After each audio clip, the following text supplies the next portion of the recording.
Hello, welcome back to the channel. Another Mind's Eye Theatre Vampire Masquerade video, and I'm going to talk about the clans. I've done an overview of the clans and stuff before in terms of background, but this is me getting a bit tongue-in-cheek with it in part. Just talking about my experiences with the clans and how they're represented in games generally. Everyone's an individual, we know all this, but certain tropes do appear in the clans. So this is part one, where I deal primarily with the Camarilla clans. I do six clans in this one, and give you my opinions on them. So let's start off with the Bruja, however they're pronounced. I do like Bruja, but I always call them Bruja back in the day. It's all about leather and attitude, as you'd expect. Well, it's definitely leather and biker's jackets in the LARP set. Unfortunately, when I was started playing, the late 90s into the early 2000s, it was a fairly easy look to achieve if you're going to turn up to a game. Now, I think the Bruja are a good clan to get started with. Not only is costume and quite easy, they kind of had the Bruja call and they kind of hung together and hang tough, so you always had a few of the players out there to cover your back. So yeah, good clan for beginners. Now, I've never played a Bruja. I do really like the Bruja. I've got a couple of tabletop characters written up I'd like to play in tabletop or in the future. So I think I like them more in the tabletop than I do in live. And one of the reasons why I never wanted to play it in live was I think pulling the raw charisma together all the time to be a really cool Bruja would just be physically exhausting.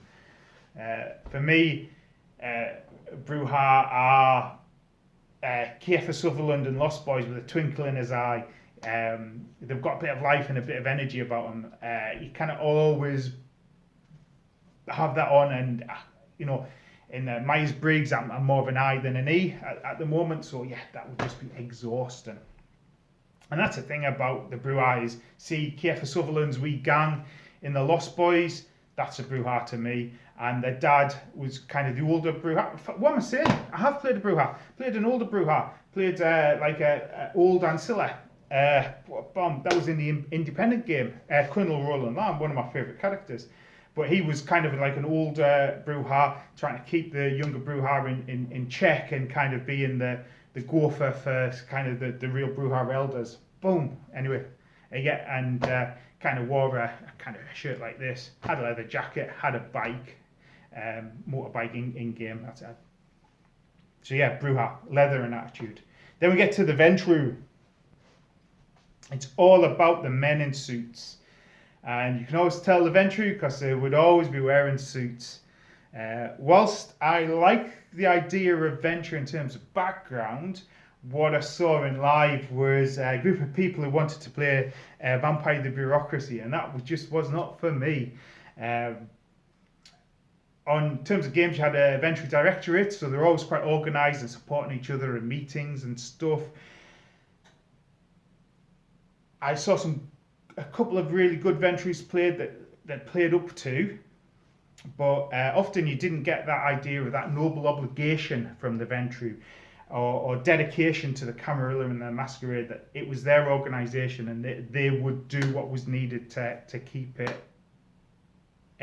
whole. What you often saw was people who wanted to climb the greasy pole of power. So yeah, with the Ventrue, there should always be a measure of power and cooperation. And it should be a relatively easy starter clan. Again, a nice suit or dress. There's something quite easily to achieve in terms of a player. I have played a Ventrue. I played a Ventrue kind of leaning into the kind of tough survivor character. In his background, he'd been kind of crashed in the jungle and pulled himself out and was maimed on one side of his body. Deeply flawed character, very much a leader, probably the most repellent character I've ever played. He's deliberately so, he's not meant to be a nice person. Oswald Brand, and some people do keep reminding me of that terrible person I played once. Good job, it's just a game. Gangrel, Lone Wolves. Now, on the face of it, Gangrel appealed to loads of players, especially loads of new players. My advice would be maybe think about a clan that isn't the Gangrel for you first, because being a lone wolf and being a loner, you often don't get that clan support that helps you ingratiate yourself into the game. Now, the gangrel themselves, on the face of it, they're all about leather and attitude as well. If you've seen Kindred the Embraced, the clan representation in that, the gangrel look like how White Wolf kind of describes the Bruja, and the Bruja are kind of like organised gangsters union people in suits and stuff. So yeah. Gangrel loners, you often see him as a strong silent type, sitting in a corner. Now the thing about the gangrel is you've got protein. Protein's a great power. For me, it's probably one of my favourite vampire disciplines because it's so vampiric. It's so classic Bram Stoker's Dracula. Turn into mist, turn into bat, gleaming red eyes, kind of wolf talons, sinking into the earth. Classic vampire tropes. Really powerful and effective in game. So if you're a gangrel, everybody's going to want to learn your protein. That's for sure. And you might get elders kind of stomping on it and stuff. You should have sort of gangrel elders who are the crazy old grandmother figures dispensing kind of wisdom, and every so often the young wolves go back and sup from that knowledge with gangrel moots and stuff. So the gangrel, yeah, appealing to new players, but it might not get you into the game as well as you should. The Toreador. Nice dresses and makeup. I never played a gangrel character. Toreador, nice dresses and makeup. Attracts more floaty people than normal. Oh, and not just floaty people, floaty archetypes, but exhibitionists as well. Just like the clan would. Your clan is artists and posers, and true enough, in-game, that's what you got. Including some notable times I've seen Toreadors played with nothing but a pair of hot pants and fancy glitter body paint. Now, to play an artist in-game, you might need a wee bit of talent or something you can pass off, especially if you're going to be a musician or something, because you might want to do a performance. And it's always better if you can kind of do something and then say, oh, I did that with performance 4, rather than just say, right, boom, I play for 3 minutes in this performance 4. I played Toreador Elder at one point, Bredai, based on the Merovingian from The Matrix. So he was a communications specialist, specialised in networks and communications. And what I hoped was the character would have wealth and patronage to dispense, and would be able to have like younger Toreadors coming to him and say, can you open my studio? I say, yeah, you can open my studio. I'll open your studio and pay for your studio if you can provide art for these kind of Elysiums, because you leaned into being keeper of Elysium. In another rant, well, not a rant, this isn't a rant. In another video, I'll do a rant about players and talk about station and standing, and it never really pulled off, never really felt the way it would. Also had an Assamite who masqueraded as a Toreador, and he was a fashion designer. That was quite interesting. I think I was probably inspired by Garrick from DS9. So you came for your tailoring suit, and we'd be chatting away, and often talking in double entendres about maybe if you wanted jobs done, special jobs, special tailoring.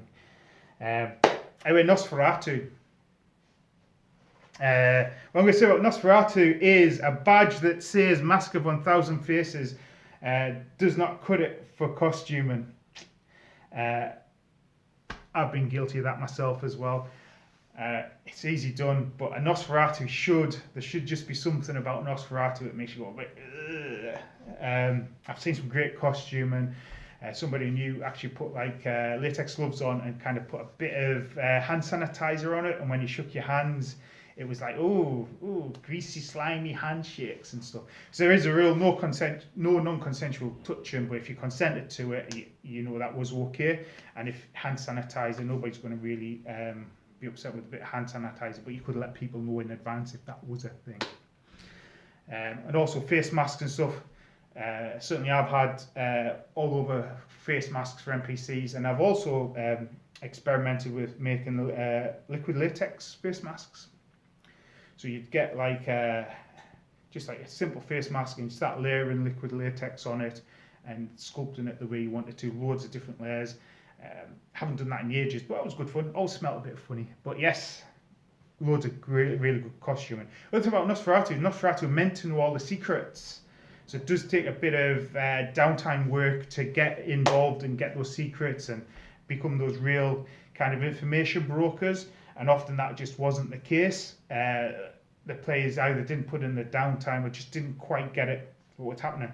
The other thing with their secrets was two characters would be in the corner having a really juicy conversation, and you would activate your obfuscate, and that is a simple obfuscate, level 1, 2, 3, 4, 5.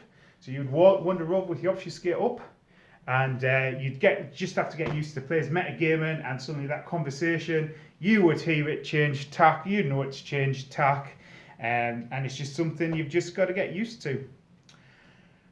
Now, the other thing about wanting to play a Nosferatu is you've got to be prepared for a bit of in-game prejudice against a Nosferatu. If people aren't being a bit prejudiced about being a Nosferatu, not everybody has to be, but if you're not getting a bit of prejudice thrown your way as an in-character character, there's probably something not quite happening right in that game there. Or you've previously threatened to rip their heads off, but you've experienced first. So that might be a thing that a new player might be a bit difficult handling. Now, I've only played a Nosferatu in Requiem, and I adore the Nosferatu in Requiem. I think the inclusion of the nightmare power really enhances Nosferatu. But at the moment, this is talking about Masquerade. We'll do a whole load of stuff on Requiem Mind's Eye Theatre. But yes, that's Clan Nosferatu. And finally, in this video, we'll talk about Malkavians. Malkavians, oh I love you, oh I hate you. They are my favourite clan.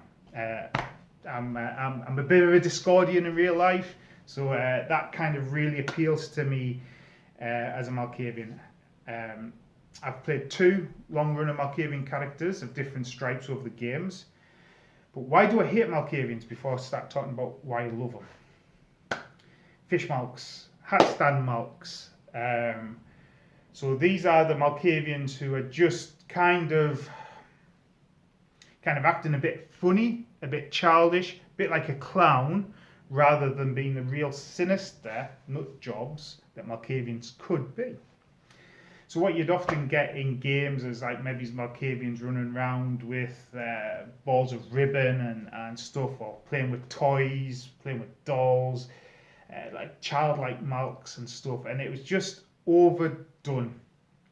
You know, 1 or 2 would be fine, but suddenly when you got 5 or 6 people all acting that way, it's like, this isn't what Malkavians are about. I'm sorry.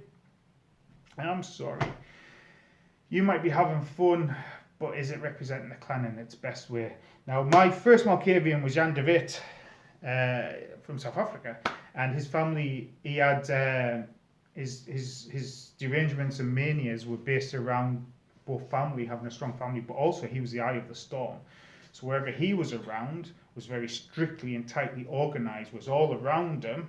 He sowed chaos and discord. So what did that look like? Well, when he became Prince of Darlington, it was the most structured and rigid and organised domain. In fact, at one point, I'd executed a gangrel for breaching the masquerade, and the rumour got round to the other gangrel prince of Sheffield that had executed 6 gangrel or something in one night. So there's all hoo-ha over that. But yeah, structure, organisation, had rules for primogen, how to address each other, boom. But actually all around the games, because the Camarilla was linked games, had domain praxis challenges going off and just loads of changing princes and different things happening all around, whereas my domain was all firmly solid. Because I had a thing about family as well, I kept picking up Caitiff as my children and monkeying around with Dominate, so they kind of had images of me being their sire, so they could pull them into my family. It's really cool to play. And that character as well, the Tremere, loads of characters turned against them, the Tremere especially. So what I did was start dominating the younger Malkavian to think she was me. And eventually it got to a point where it got her to diabolize me to kind of, hopefully, the plan was to suck me onto the Madness Network and I could live forever on the Madness Network. I also led a war of, like, I would dominate a faction against the Dementation faction when Dementation was coming in. But yeah, actually quite proper meaty Malkavian. So second Malkavian I played was Luther Vaughan, who was a religious heretic, a Hussite, and he had the full stigmata going on, and he was really fun to play as well. And I like the Malkavians because you could be very rational. Nothing that I've ever really done as a Malkavian was kind of that irrational. Everything was explained away once you understood the character and the character derangements. So at times they could seem like the wild card, but it was always structured in terms of organisation. And that's the beauty of Malkavian, is that it's very open to character concepts, characters, costuming. You can do some great costuming. You know, when I didn't used to always put the full stigmata makeup on, depending on the venue, but at nationals and stuff, when I had the full stigmata going on, that was a thing to behold, and had my cross and stuff. I saw some Malkavian characters in straitjackets. Again, it instantly says you're Malkavian. So yes, Malkavians, I love you, I adore you. You are my favourite clan forever, Malkavian. However, just no fish marks, please, no fish marks. Unfortunately, as the society got on, we saw less and less fish marks, which was a good thing. But anyway, that's my first thoughts on my first 6 clans there. Part 2 is coming up with more weird and wacky clans and some more opinions on. But anyway, what's your thoughts on the 6 clans? Have I nailed it right? What archetypes did you see in those live games? Let us know in the comment section, and I look forward to seeing if I got it right.